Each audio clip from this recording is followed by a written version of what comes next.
Welcome back to my channel, DebtFree.cf. I'm going to fill in and mostly complete my monthly budget for January of 2018, set up in a bi-weekly example. This is going to be probably the only time that I do this kind of breakdown because I'm using some estimated numbers to try to make it at least a little bit easier to follow, and it's not how I typically budget, so it's a little bit more work, which is why I don't use it for budgeting, and I find it to be a little bit stressful, but I would guess that it would actually be stressful if I was living paycheck to paycheck, which I'm not. So in that regard, I'm not actually in need of budgeting on a bi-weekly basis or trying to allot every penny from every check when it comes in to the expenses that I need to pay in that 2-week window. Even though I'm a couple days from the end of the month, I'm going to actually just call this the completed version of the January biweekly because I won't get paid again. And so we'll look at how the whole allotment kind of plays out. Basically, there was a carryover from the fact that I got paid at the end of December, but then there were a couple of days between the paycheck at the end of December to the paycheck that would come partway into the first week of January. So I calculated kind of per day with a little bit of leeway for gifts and travel. So 370 carried over. Just kind of rounded some numbers. Roughly about a $1,300 transfer of money from my roommate. We split some of the bills, pet costs, rent. So since the rent check comes out of my account, that's why the money gets transferred to me, rather than us both paying half or a portion to the landlord. So that's listed under rent, and of course that has to be paid at the beginning of the month. But of course, if you add up how much I had from the leftover paycheck and then how much the roommate contributed, it doesn't add up. So this would mean I'd have to dip into some savings or something that exists in a bank account in order to meet just the $2,000 payment. So that's part of why I don't live paycheck to paycheck, because I do have plenty of funds in an account that I can use to draw from. Not that I'm outspending what I make, but because I'm working a month ahead. So it's actually more like all of the paychecks that came in December are banked, and then I pull from that in January to live off of. Cell phones, $55, that gets paid towards the beginning of the month, so that's why it's kind of in the first category. And then because of some cash that I'd taken out for meals, visiting with friends, some kind of cash purchases to not really have to itemize, that was taken out. So if I add all of the numbers together, then subtract all of the expenses from it, I end up with negative, because I would be drawing from, for rent, the amount already in my bank account. But I'm going to show you that I'll use that negative number to actually calculate into the next couple paychecks and show you that at the end of the month I'd actually end up with more in the account, not actually going negative. So the next check that came in roughly was $1,270, kind of just a rough closeness to what I actually make. Between the 5th and the 19th, I was spending roughly $65 on some groceries. I had lowered my budget thinking because I was out of town I would actually need less, but then we had guests stay with us, and in order to have things stocked in the fridge, we actually spent more than the allotted $250 that we guesstimate. Not a problem. Would technically mean I'd need to recalculate this, but I'm not going to actually go through all of that.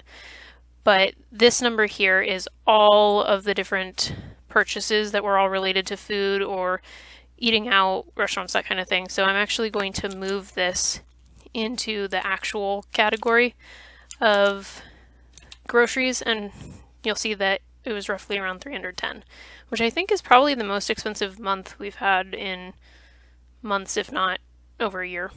So this number should actually be out of $310.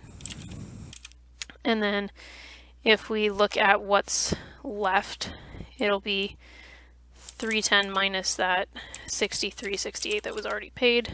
Oops, I need to turn that into a formula. And then that's 273. So that will be 273.32 out of the 310 that was used and technically allotted. Okay, no other utilities, those were all paid up front. I did end up spending $25.35 in gas. I could have split that over the 2 different paychecks, but I did actually spend all of it after the 19th. So I can just say the 25 out of 25 goes in the last column. We had to order food about 2 weeks earlier than I anticipated.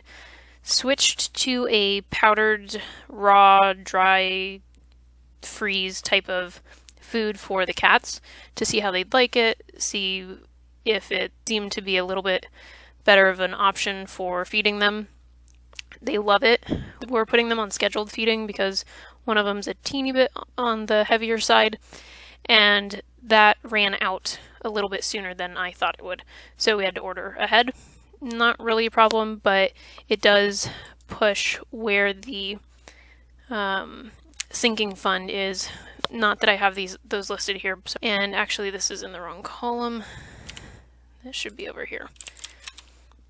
Okay.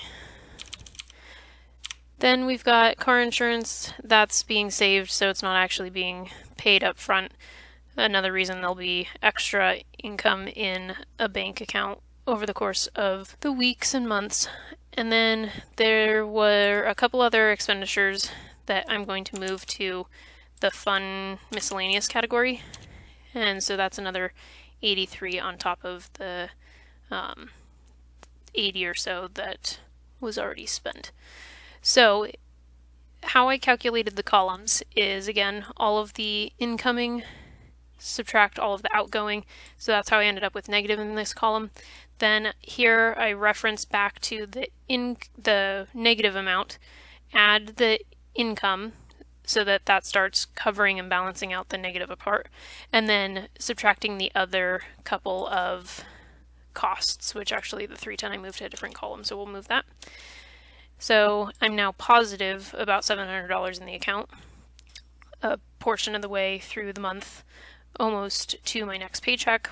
And then in the last column, again, I've taken the part left over in the account, added the income from the next check, and then I need to subtract the expenses. So subtract 273 and 32 cents, subtracting the 310 for pets, subtracting the 36.67 for rent, or for car insurance, I mean, and the other 83 in random purchases expenses. And I also sent $500 to my retirement account. So I'll put that in the actual because I did already send that in.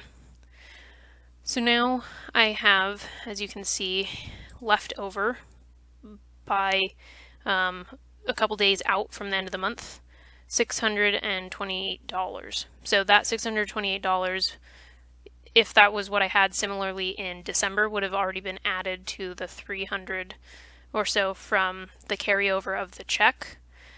And so say that had been the case, then I wouldn't have even been negative in my first couple weeks, and I just actually keep growing somewhat indefinitely, which is of course what I want, because I want to be saving, not only sending to retirement, but also saving for something like an upcoming down payment on a house, whatever my next goal is. So that's the breakdown, and we're going to call it complete in terms of a bi-weekly budget for a month, where you list what you anticipate will be incoming amounts, list what you anticipate will be outgoing amounts, and try to prioritize them based on when they might be due, when you'll need to use it because you have to eat food kind of all the time, and then when you've paid it, calculating how much you have left and kind of tracking it along the way. I don't particularly like this, which is why I don't do it, and I don't need to since I'm not living paycheck to paycheck. But for those of you that are and have some more questions, feel free to let me know or post them in the comments. And for those of you that do just monthly budgets, I will be releasing a monthly cap, or kind of the check-in at the end of the month, so that you can see how my budget completed for January with actual numbers and not quite the breakdown of the week by week. All right, thank you for checking in. And I'm also going to have a grocery pricing and what I use it for post coming up soon.